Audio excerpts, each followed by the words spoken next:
Mi primer invitado de la mañana es Amaury Castillo, él es superintendente de bancos. Feliz lunes, Amaury, bienvenido a Next Noticias. Gracias, Fernando. Feliz lunes, feliz semana. Muy contento de estar aquí una vez más con ustedes. Estamos para servirles. Amaury, fue esa comparecencia en la Asamblea donde pues, dejaste un sabor que nuestro sistema bancario, 7 bancos presentaron pérdidas el año pasado y pues muchos estamos con el temor de qué va a ocurrir después de junio, cuando termine la moratoria. Bueno, Primero que nada, ¿cómo se contabiliza esa moratoria en todos los estados financieros que van a presentar los bancos ahora? Porque al final es un dinero que existe, pero que no está. ¿Cómo la contabilizaron los bancos? Y dos, ¿es recuperable la situación todavía? ¿Y cómo va a ser ese soft landing una vez la moratoria pues, se levante? excelentes preguntas, Fernando. No, mira, los bancos han debido contabilizar, obviamente, lo que tú muy bien apuntas, de acuerdo a las normas internacionales de información financiera. O sea, la banca, el sistema financiero panameño adoptó desde el año 2012, Sí.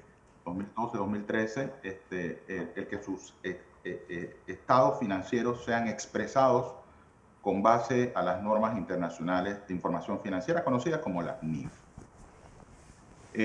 Yo quisiera, ante todo, darles a ustedes, digamos, la seguridad que el sistema bancario, a pesar de haber pasado por un año 2020 lleno de calamidad para todos, en todos los sentidos, no solamente las pérdidas de vidas humanas que no podemos nosotros sacar de la ecuación y que es muy triste que al día de hoy pues estemos ya prácticamente en las 6.000 panameños que de alguna manera han perdido la vida. Esos son probablemente más de 6.000 familias que han tenido que pasar por un duelo.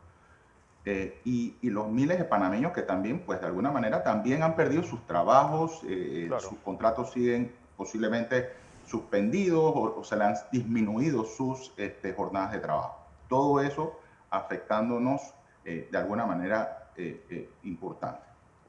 Dicho eso, el sistema bancario, a pesar de haber transcurrido ya un año de este año calamitoso, como les comento, ha logrado todavía mantener fundamentos estables, ¿no? En términos de liquidez Sí. y en términos de solvencia. Eso es, partamos de allí. Por supuesto, era previsible que los resultados del 2020, ante una dramática caída de la economía en términos de Producto Interno Bruto y un aumento histórico en términos de índice o tasa de desempleo, pues generaron resultados que en su gran mayoría fueron adversos.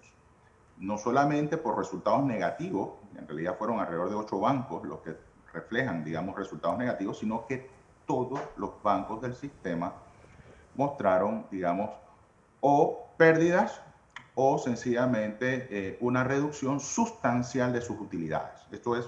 Eso es bien importante, pero era previsible, Fernando, ante un claro, entorno como el que estamos viviendo.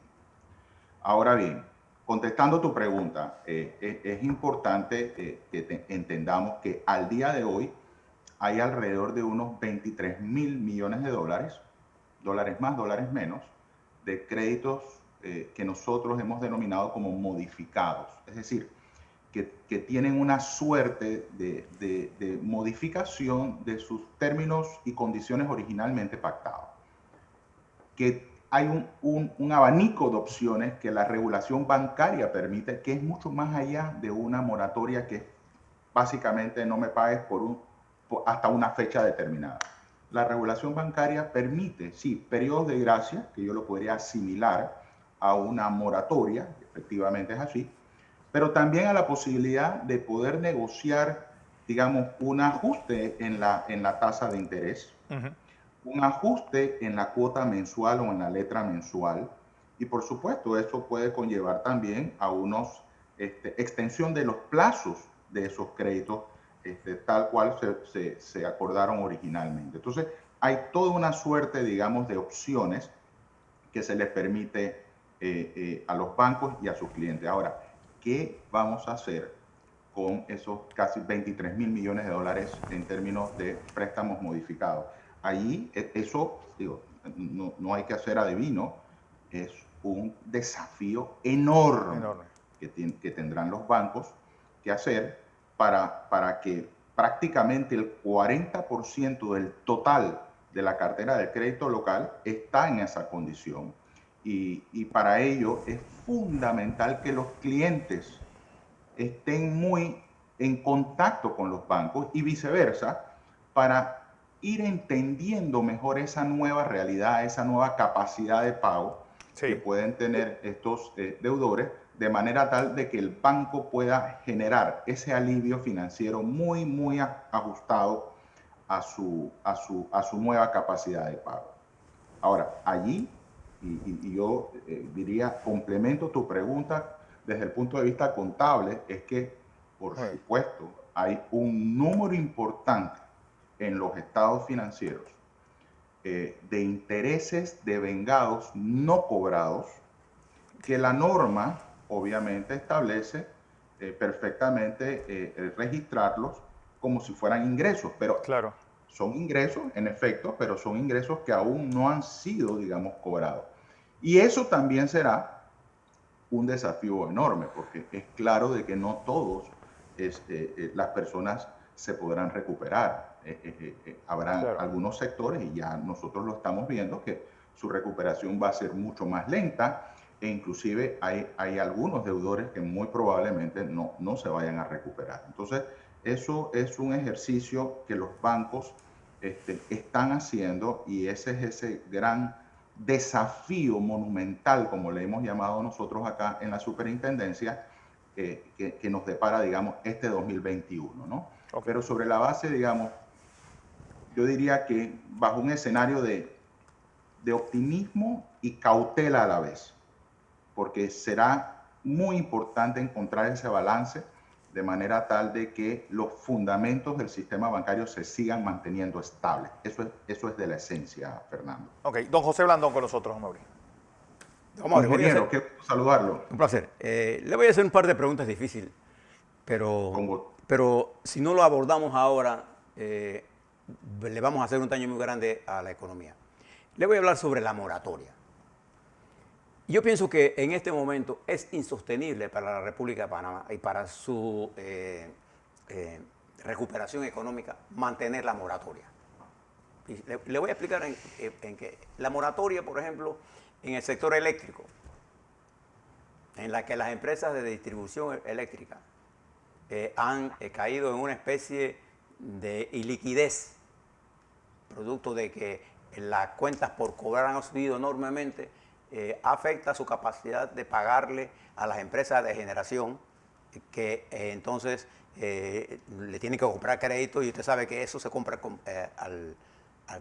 se paga al contado. A su vez ellos tienen préstamos con ustedes en la banca, entonces se afecta la capacidad de generar empleo. La moratoria hace rato que está vencida. Nosotros no podemos seguir con moratoria. Y además, y esa es mi primera pregunta, ¿usted no cree que llegó un tiempo ya de decir se acabó esto? Y dos, los subsidios. Los subsidios al consumo en el sector eléctrico, por ejemplo, que lo hemos subido a tal nivel, los subsidios al consumo siempre son perversos. Porque el que paga, si yo le subsidio el consumo a la gente, no tiene conciencia del valor de lo que está comprando. Entonces hay gente que se ha metido, ha entrado en moratoria, teniendo capacidad de pago, y gente que está subsidiada que no necesitaba por qué está subsidiada. Escuchaba al ministro de Economía y Finanzas y he leído los informes nosotros tenemos que recuperar nuestras finanzas públicas. Nosotros tenemos que recuperar la liquidez de nuestras empresas bancarias, del sector eléctrico, de todos los niveles. Y la moratoria ya está vencida. No hay ningún país en América Latina, en el mundo, que yo conozca que tenga esas moratorias a esta altura de juego. Miren, complejas ambas preguntas, pero con mucho gusto paso a responder. Estoy absolutamente de acuerdo con usted en el sentido, digamos, de la moratoria legal particularmente, ¿no? De hecho, siempre hemos sido nosotros del entendimiento que una moratoria como tal, y como se estableció en Panamá, resulta ser una solución de corto plazo Sí, a un problema que es de largo plazo.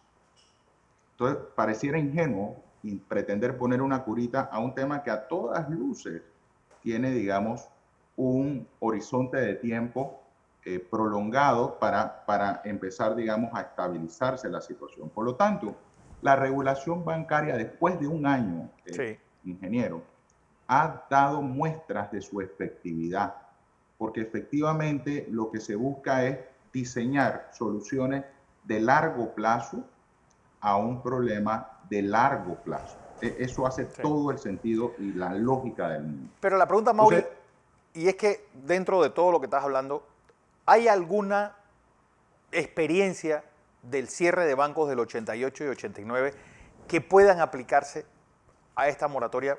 Porque en un momento fueron cerrados los bancos, ahora fueron cerrados los clientes, para decirlo de alguna forma. sí. No, bueno, desafortunadamente, digamos, son experiencias totalmente distintas. Nosotros en este momento no vislumbramos una medida de esa naturaleza, Sí, definitivamente que no. Sin embargo, lo que sí es importante es sensibilizar a la gente, ¿no?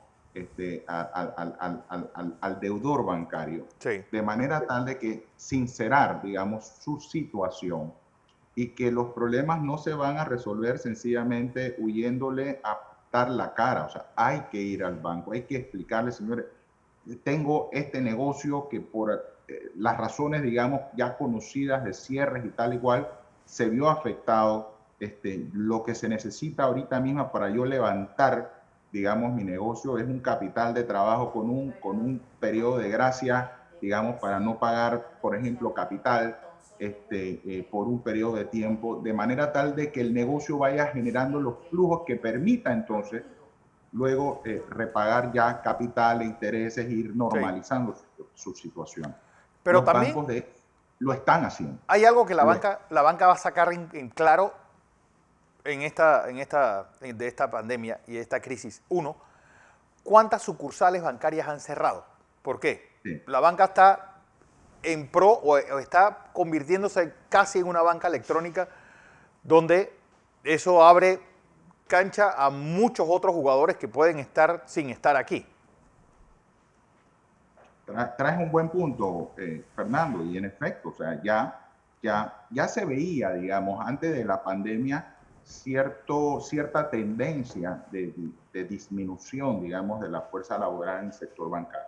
Sí, Por supuesto que la pandemia ya así lo reflejan. Estos son números que son públicos, están en nuestro sitio web. A diciembre de 2019, para dar un solo ejemplo, se tenía contabilizado alrededor de 26.164 empleos directos en el sistema bancario.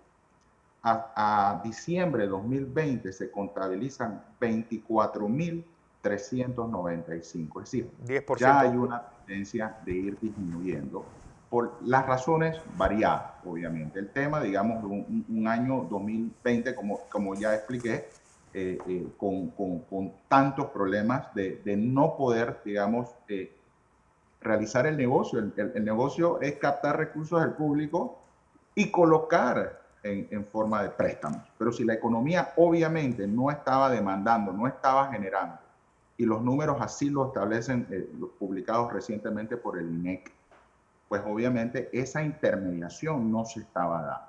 Y tener que atender una cartera de crédito local con las situaciones que de todos conocidas, pues también generó una situación muy complicada. La modernización y transformación digital del sistema bancario, que es el punto que tú traes, sin Sí, duda alguna es un elemento fundamental, porque yo sí creo que el modelo, y no es que estamos aquí en Panamá inventando el agua tibia, sí. es la tendencia a nivel global, requiere, digamos, de que se va a ir digitalizando cada vez, y la experiencia del consumidor final pues va a estar resumida muchas veces en que el teléfono inteligente, el teléfono celular, pudiera convertirse, digamos, en la sucursal. Pero eso también, en la sucursal de un banco, pero eso también lleva, digamos, la urgente necesidad de poder transformar nuestro sistema de pagos a un sistema de pagos electrónico, donde la inmediatez realmente sea lo que prevalezca para estar a tono, ni siquiera me atrevo a decir que a la vanguardia, sino por lo menos estar a la par de los principales sistemas financieros del mundo. En ese sentido, Panamá se ha quedado rezagado y nosotros estamos impulsando desde la Superintendencia de Bancos un marco legal que permita precisamente contar con un sistema nacional de pagos electrónico que le daría mucho más agilidad a las transacciones financieras e inclusive permitiría ya bajo reglas muy claras la participación de otros actores que necesariamente hoy día no participan, tratando, digamos, de crear ese ecosistema de pagos, pero ya con actores que de alguna manera pueden generar valor y complementar los servicios de la banca. La banca no va a desaparecer, Fernando, pero se va a transformar.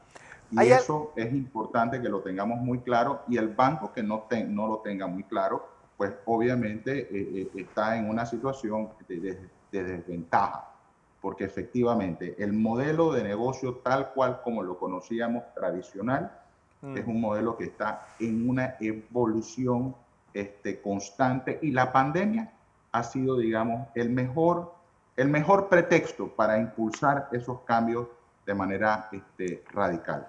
Un dólar devaluado y una inmensa cantidad de dólares a punto de inundar los Estados Unidos y obviamente a todos los que tenemos economías dolarizadas. ¿Eso cómo va a impactar en nuestro negocio bancario? Vamos a ver mejores ofertas a la hora de pedir, de solicitar un préstamo, y cuál va a ser con esa cantidad de dólares el sector bancario más beneficiado. Claro, eso va a ser, digamos, el sector bancario más beneficiado, o el sector económico más beneficiado, el mercado lo va a determinar, Fernando. Sin embargo, sí, hoy día, no solamente en Panamá, porque es así, sino particularmente en los Estados Unidos, hay un exceso, por decirlo de alguna manera, de liquidez. Es más, uno tiene que leer muchísimo y estar muy al tanto. O sea, hay bancos que están tan llenos de liquidez que prefieren no seguir recibiendo depósitos. Es decir, hay dos cosas que quiero preguntarte a Mauri, porque eso trae a colación. Uno, es decir, bancos que pueden morir de indigestión. Y dos, lo de los intereses negativos. Es decir, que tú tengas que pagar para depositar tu dinero. Así es. Sí, no, todo eso son posibilidades. Obviamente que en ese sentido la banca es absolutamente muy inteligente. Alguna gente no está renovando sencillamente algunos depósitos a plazo fijo, porque sencillamente el costo no justifica si no hay realmente, y esto está muy asociado a la capacidad que tenga el banco también de colocar. No nos olvidemos, ese es el principal negocio bancario, es decir, la intermediación. Y el problema es que, bueno, ya por lo menos en las últimas semanas ya se ve, ¿no?, algo de reactivación. Eso es fundamental, y de alguna manera,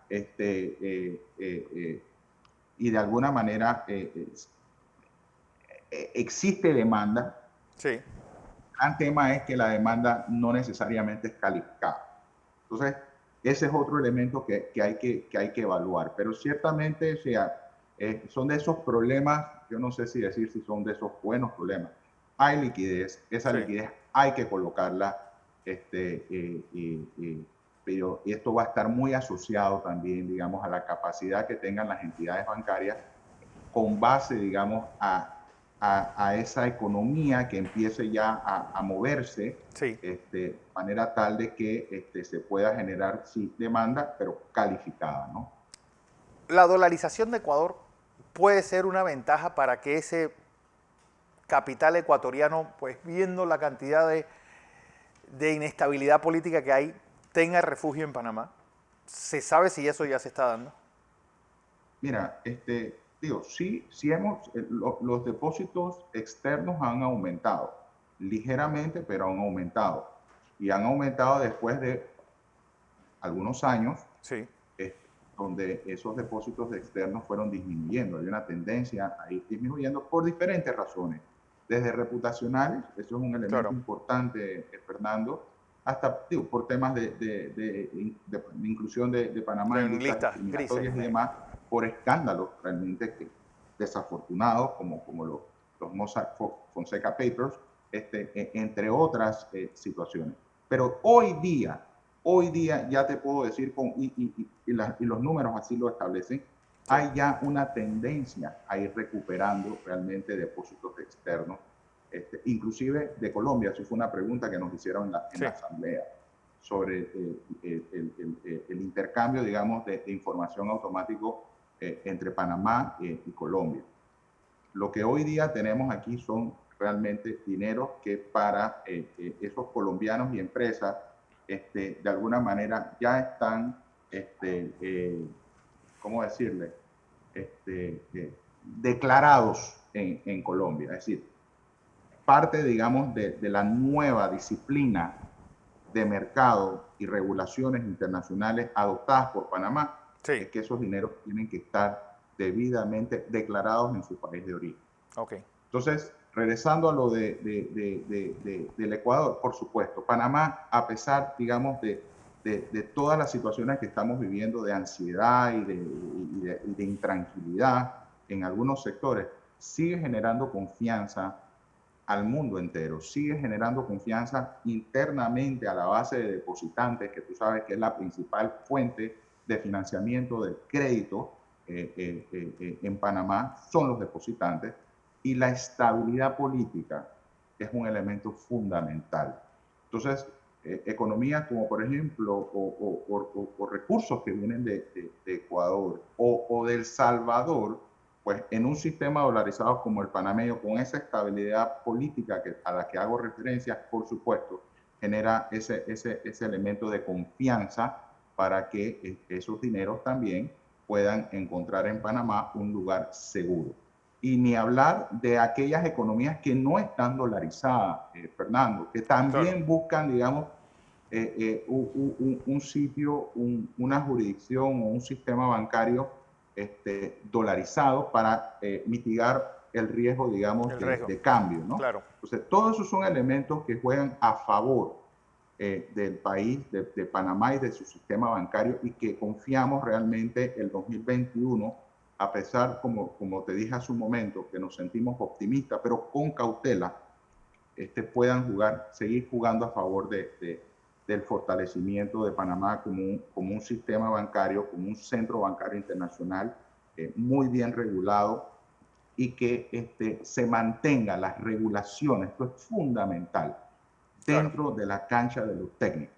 Así es. Le hace superintendencia de bancos y procurar que esa injerencia política, que es natural, que quieran, digamos, de alguna manera intentar, hombre, es claro que la intención puede ser buena, pero los efectos al final del día, desde el punto de vista técnico, podrían jugar en contra. Entonces, es importante que la Superintendencia de Bancos, como regulador bancario, mantenga esa facultad de seguir regulando y de seguir supervisando el negocio de banca en la República de Panamá. Así es, Amaury Castillo, como siempre un placer tenerte como invitado, superintendente de bancos.